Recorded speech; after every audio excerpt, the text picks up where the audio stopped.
Hey, good morning from Lake James again. This is the 88th annual Lake James School of Missions.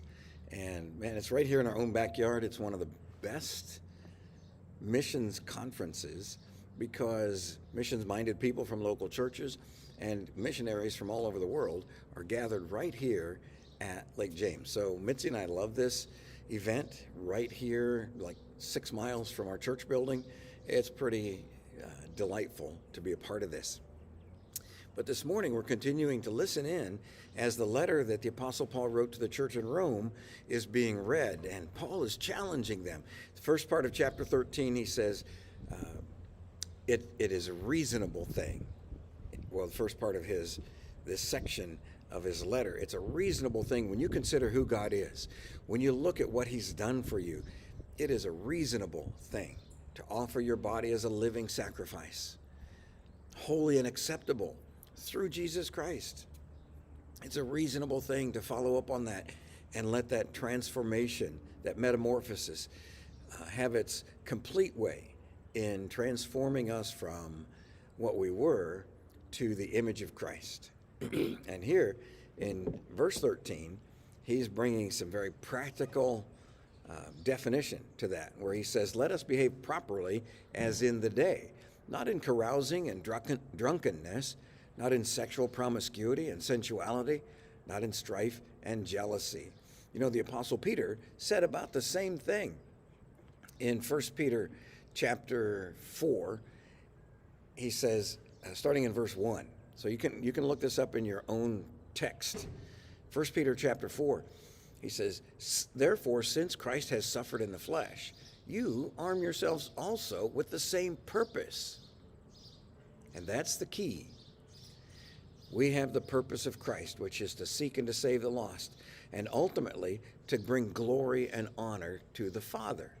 Our life is to glorify him, because he who has suffered in the flesh has ceased from sin, so as to live the rest of the time in the flesh, no longer as a slave, no longer for the lusts of men, but for the will of God. For the time already past is enough for you to have carried out the desire of the Gentiles, having pursued a course of sensuality, lusts, drunkenness, carousing, drinking parties, and abominable idolatries. That's all in the past. In all this, they are surprised that you do not run with them into the same excesses of dissipation. What a nice way of saying the people you used to run with are surprised that you don't love those things anymore. They're shocked that you don't want to do those things anymore, that your love has changed, and they're surprised. And then they malign you. Then they speak evil of you, which, you know, these are the people that used to be your friends, or you thought so and they thought so too.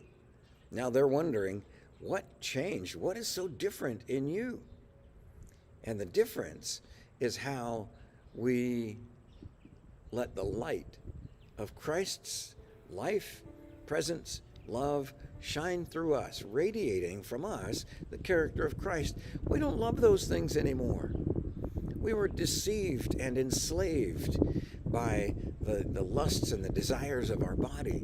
But now we recognize what those things really are and the consequences.